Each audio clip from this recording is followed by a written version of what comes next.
నమస్తే రమగారు. నమస్తే జయ. రమగారు, శ్రావణ మాసంలోకి అడుగు పెట్టబోతున్నాము. అధిక శ్రావణ మాసం రావడంతో మనకు కొంచెం లేట్ అయింది, లేకపోతే ఈ పాటికి మనం శ్రావణ మాసంలో ఉండేవాళ్ళమేమో బహుశా. మరి శ్రావణ మాసం యొక్క విశిష్టత, శ్రావణ మాసం అనగానే అందరికీ మనకు గుర్తొచ్చేది వరలక్ష్మి వ్రతం. లక్ష్మీదేవికి ప్రత్యేకంగా మనం పూజలు చేసుకుంటాం, ఆడవారంతా కూడా నోములు నోచుకుంటూ ఉంటారు. సో ఈ మాసం యొక్క విశిష్టత ఒకసారి మాట్లాడుకుందామండి. మనం ఏటా 5 ఏళ్ల నుంచి చెప్తూనే ఉన్నాం. ఏ సంవత్సరానికి ఆ సంవత్సరమే వరలక్ష్మి వ్రతాలు కూడా ఏటా చేసేవే. మళ్ళీ ఏంటో ఒక హైరాణ, ఏంటో ఒక ఎంతూసియాజం, ఒక ఎక్సైట్మెంట్. ప్రతి వాళ్ళకి ఇంచుమించు అందరి ఇళ్లలోనూ ఈ వాతావరణం ఉంటుంది. ఇల్లు శుభ్రాలు చేసుకోవటాలు, కొత్త వస్తువులు కొనుక్కోటాలు, కొత్త బంగారం కొంటాం, చీరలు కొంటాం, ఏమైనా నోములు, కొత్త నోములు ఉంటే అవి చూసుకోవటం, ఆల్రెడీ నోముల్లో ఉన్నవాళ్ళు ఎన్ని చేసాం ఇంకా ఎన్ని చేయాలి లెక్కెట్టుకోవటాలు, ఇబ్బందులు సబ్బందులు బోల్డనే. వరలక్ష్మి వ్రతం అంటే ఈ మన శ్రావణ మాసం అంటే శ్రవణ సంబంధమైన మాసం. శ్రవణ నక్షత్రం వెంకటేశ్వర స్వామి వారి నక్షత్రం శ్రవణం. అయితే స్వామివారికి అమ్మవారు ఎట్లా అంటే నిత్యానపాయిని, స్వామిని వదిలి ఉండదు. వారికి సంబంధించిన ఈ మాసము లక్ష్మీప్రదమని, ఆమెను పూజిస్తే ఎక్కువ ప్రసన్నురాలవుతుందని చెప్తారు. ఈ శ్రావణ మాసాన్ని నభోమాసం అంటారు సంస్కృతంలో, వర్షాకాలపు మాసం.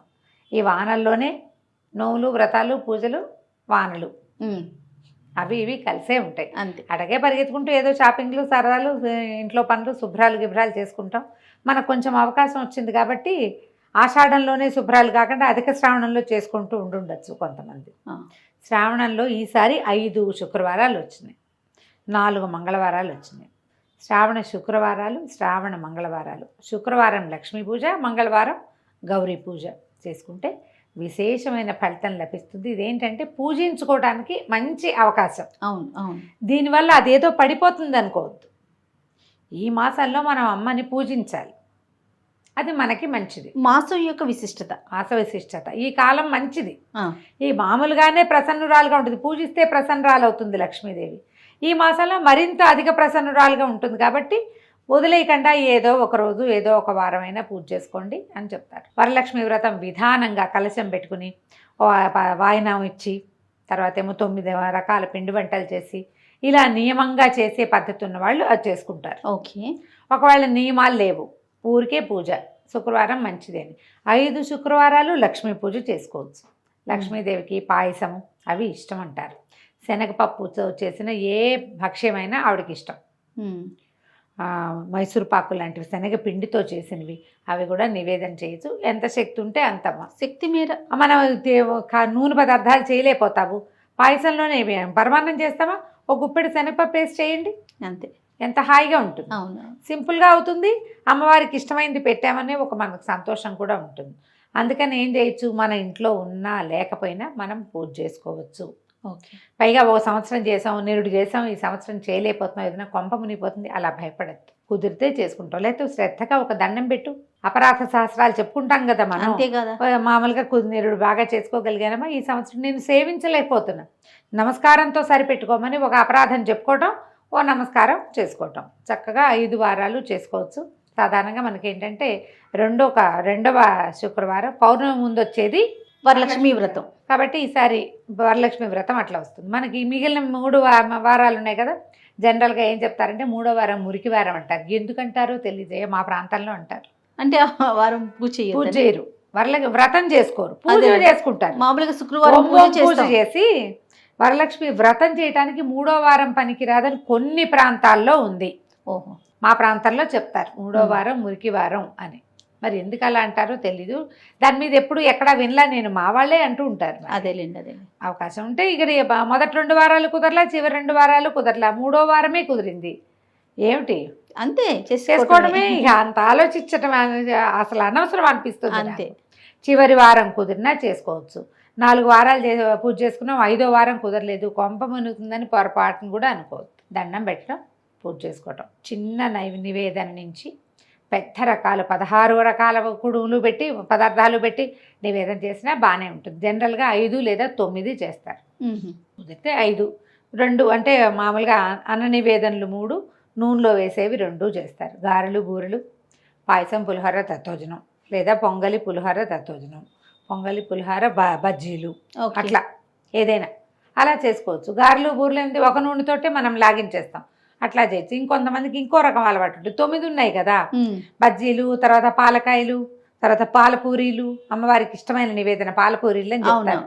మరి ఆవిడ ఎప్పుడు తిన్నదో వీళ్ళు ఎప్పుడు చూస్తారో తెలియదు, కానీ నేను కూడా అదే అనుకుంటా, శనగపప్పు ఆవిడకి ఇష్టమని ఎందుకు చెప్తారు అని. ఇంక ఏ నైవేద్యమైనా అంతే కదా రమ్మగారు, పలానా స్వామికి పలానాది ఇష్టం, అదే అలా చెప్పేసుకుంటాం, అనేసుకుంటూ ఉంటాం. అందుకని చేసుకుంటాం. మీరు ఎలా కుదిరితే అట్లా చేసుకుని ఈ శ్రావణ మాసం మనకి 5 వారాలు వచ్చాయి కాబట్టి 5 వారాలు శుభ్రంగా సౌకర్యంగా అవస్థ పడకుండా, ఏ రకమైన కాంప్లికేషన్స్కి లోనైపోకుండా, భయపడకుండా, దీపారాధన మలిగిపోయిందని భయపడ్డం. ఏదో మైలు వస్తుంది రమ్మగారు, 2వ వారం చేసుకోలేకపోతారు, 3వ వారం చేసుకోవచ్చా అనే ప్రశ్న వస్తుంది, లేకపోతే 4వ వారం వరలక్ష్మి వ్రతం చేసుకోవచ్చా అన్న అనుమానం వస్తూ ఉంటుంది. చేసుకోవచ్చు, 4, 5 కూడా చేసుకోవచ్చు. ఏ వారం కుదిరితే ఆ వారం చేసుకోవచ్చు. శుభము అసలు అలవాటుగా చెప్పబడింది, కథలో చెప్పింది మాత్రం 2వ వారం. ఓకే, కుదరలేదు పౌర్ణమి ముందొచ్చే వారము అని చెప్పారు, ఆ రోజుకి కుదరలేదు, మరుసటి వారం చేసుకో అంతే. ఇంకా ఆ రోజు ఏం చేస్తాము, దాని మీద భయపడకూడదు, బెంగపడకూడదు అనుకుంటా చేయాలి. ఒక్కో సంవత్సరం మొత్తానికే కుదరదు మనకి, ఒక్కొక్కళ్ళకి. ఏం చేస్తారు, ఇది చేసే క్రమంలో ఈ నెలలో తులసి మొక్కలు నాటుకోవచ్చా, నాకు వచ్చిన ప్రశ్నలు చెప్పేస్తున్నా నేను. చెప్పండి. తులసి చెట్టు పెట్టుకోవచ్చా అని అడిగారు ఒకరు. శ్రావణ మాసంలో తులసిని నాటచ్చా? లక్షణంగా నాటుకోవచ్చు. అసలు ఆ ప్రశ్న ఎందుకు వచ్చిందంటారు రమ్మగారు? అంటే అట్లా నాటకూడదని ఏమన్నా ఉందా? ఎక్కడో వినో చదివో ఏదో ఎవరైనా అను, అబ్బో అలా పెట్టకూడదు, ఇలా తులసి నాటడానికి కూడా ప్రత్యేకమైన దినాలు కావాలన్న ఒక ఇది మరి పూర్వకాలంలో ఉందేమో తెలియదమ్మా. నా మటుకు నేను నమ్మను. తులసి ఒక వృక్షరాజం, ఆరోగ్యదాయిని. మనకి ఏమంటారు, మన ఆధ్యాత్మిక రీత్యా కూడా తులసిని పూజించే వృక్షంగా మనం భావిస్తాం. దేవుడికి దండం పెట్టడానికి ఒక టైం ఏమిటమ్మా, పూజకి ఒక టైం ఉంది అంతే. అదేదో తులసి పూజ పొద్దున్నే చేయి, సాయంత్రాలు కాదండి పొద్దున్న చేయమంటారు. మొక్క నాటడానికి కూడా వాళ్ళు ఎవరో చెప్పారని మీరు కంగారు పడి ప్రశ్నలు వేస్తే ఎలాగా? పెట్టుకోండి, చక్కగా తులసి పూజ చేసుకోవచ్చు, తులసి దగ్గర దీపారాధన చేసుకోవచ్చు, ఇంట్లో పూజ చేసుకోవచ్చు. తులసి ఒకటి. ఇంకో రెండోది, ఎన్ని ఒత్తుల దీపాలు పెట్టాలి. మీరు ఏ కథల పుస్తకాలు చదివితే ఆ కథల పుస్తకాల్లో ఏం చెప్పబడిందో అది మీకు నచ్చితే అలా చేయండి. అసలు సాధారణంగా చెప్పబడింది సాధ్యం త్రివర్తి సంయుక్తం అని చెప్తారు. నూనె, నెయ్యి వేసి, ఆజ్యం అంటే నెయ్యి, త్రివర్తి సంయుక్తం 3 ఒత్తులు అంటే బ్రహ్మ విష్ణు మహేశ్వరులని కొన్ని ప్రాంతాల్లో నమ్మకం. మేము 2 ఒత్తులవి 2 జ్యోతులు వేస్తాం. మా అమ్మగారింట్లో 2 ఒత్తులు కలిపి 1 జ్యోతి వేస్తారు. 2 ఒత్తులే వేసే విధానం మా అందరిళ్లలోనూ ఉంది. శ్లోకంలో సాధ్యం త్రివర్తి సంయుక్తం అని ఉంది. ఏం చేస్తాం అయితే 1, లేకపోతే 2, లేకపోతే 3, మీ ఇంట్లో ఏదైతే అది 1. నెంబర్ 2, మీరు ఎవరిని ఫాలో అవుతారో వాళ్ళు చెప్పింది, లేదా మీ పురోహితుడు మీకు పూజ చేసేందుకు వచ్చిన అయ్యగారు ఎలా చెప్తే అలా చేసుకోండి, దాన్ని ఫాలో అయిపోండి. మళ్ళీ దీని మీద ఇలా పెడుతున్నాను కరెక్టా కదా అని ఇంకోళ్ళని అడగద్దు. ఎప్పుడు కూడా ప్రశ్నల మీదే మీకు అనుమానాలు పెరుగుతాయి అంతే. నువ్వు అదే నీ అలవాటుగా చేసుకో, ఏమీ ఉండదు, ఇన్వాలంటరీగా గాలి తీసుకున్నట్టే అంతే అంతే. నువ్వేం అడిగావా ఇది ఏ ముక్తో తీసుకుంటున్నాను నీకు గుర్తొస్తుంది? అసలు రాదే, వీటి మీద ఎందుకు ప్రశ్నలు? అనవసరంగా టెన్షన్ పడతారు కదా. ఏం పడకండి, హాయిగా పూజ చేసుకోండి, చక్కగా చదువుకోండి. లక్ష్మీ అష్టోత్తరం చదువుకోవచ్చు, అష్టోత్తర శతనామావళితోటి ప్రకృతి నమః, ఓం వికృతి నమః అని ఒక్కొక్క నామంతో పువ్వులు వేసి పూజ చేసుకోవచ్చు. లక్ష్మీదేవికి ఏ పువ్వులతో పూజ చేయాలి? చేమంతి పువ్వులు విశేషంగా చెప్తారు. మీ వాకిళ్లల్లో ఉంటే పారిజాతాలు, నందివర్ధనం, గరుడవర్ధనం, కనకాంబరాలు వాటితోటి కూడా చేసుకోవచ్చు. మల్లెలు, మొల్లలు దొరికితే వాటితోటి చేసుకోవచ్చు. జాజి పువ్వులు దొరుకుతాయి, జాజి కూడా విశేషంగా చెప్తారు అమ్మవారికి. సంపెంగలు అవి దొరికితే చేసుకోవచ్చు. కమలాలు దొరికితే మరీ శ్రేష్టం. ఆవిడ కమలాలయ్య కాబట్టి పద్మంలో పుట్టిందని చెప్తారు కాబట్టి ఆ పద్మాలతోటి పూజ. ఒక పద్మం దొరికినా ఒక పద్మం పెట్టుకుని పూజ చేసుకోండి. పద్మం దొరకకపోతే చేమంతి పూలతో చేసుకోండి. మీరు చింతలు పెరిగి అనవసరంగా చేయవలసిన పూజ, చదువుకోవాల్సిన స్తోత్రం, ఉంచవలసిన భక్తి మానేసుకుని చేయలేకపోయిన దాని మీద, జరగని దాని మీద ఏదో జరుగుతుందో అని భయపడి ఇంత బాధపడద్దమ్మా. భక్తుడికి మన తాలూకు భక్తి అనురక్తియే కావాలి. మనకి భగవంతుడికి కావాల్సింది మన భక్తే, పువ్వు పూజ కాదు. కాబట్టి ఇవి శ్రేష్టం అని చెప్పారు. అవకాశం ఉంటే చెయ్యి, లేకపోతే మాని అంతే. అవకాశం కోసం ప్రయత్నం చేయొచ్చు కదా. వాకిళ్లల్లో ఉండే ఏం పువ్వులతోటి చక్కగా పూజ చేసుకోవచ్చు. మరువము వాటితో చేయొచ్చు. తర్వాత ఏమో మన బిల్వదళాలు, ఈ రోజుల్లో బిల్వంతో లక్ష్మీ పూజ కూడా చాలా శ్రేష్టమని కొంతమంది పెద్దవాళ్ళు చెప్తున్నారు. అంటే రోజువారీ లక్ష్మికి బిల్వార్చన చెప్పబడలా, ప్రత్యేకంగా ఈ శ్రావణ శుక్రవారాల్లో చేస్తారు. కొన్ని దేవాలయాల్లో కూడా లక్ష్మీ అమ్మవారి దేవాలయాల్లో ప్రత్యేక దినాల్లో బిల్వార్చన చేస్తారు. శివుడికే మనం బిల్వం పెడతాం కదా, ఈవిడికి ఇప్పుడు అమ్మకు కూడా పెట్టచ్చు. లక్ష్మీదేవికి శ్రావణ మాసంలో చేయొచ్చు. ఒక వారం అవకాశం ఉంటే 2 బిల్వదళాలైనా తెచ్చి పెట్టుకోండి, చేసుకోవటం మంచిది. ఆలయ దర్శనం చేయదలుచుకుంటే ఎలాంటి ఆలయాలను దర్శించాలి రమ్మగారు ఈ మాసంలో? విష్ణువాలయాలు ఏవైనా వెళ్ళచ్చు. ఏ విష్ణువాలయమైనా పనికొస్తుంది. అంటే మరి విష్ణువుతో ఉండే అమ్మవారు సాక్షాత్తు లక్ష్మీ స్వరూపమే కాబట్టి లక్ష్మీదేవి. తర్వాత ఇప్పుడు రామాలయానికి వెళ్ళాం, అది కూడా విష్ణువాలయం కిందకే వస్తుంది. సీతాదేవి సాక్షాత్తు లక్ష్మీదేవి స్వరూపం.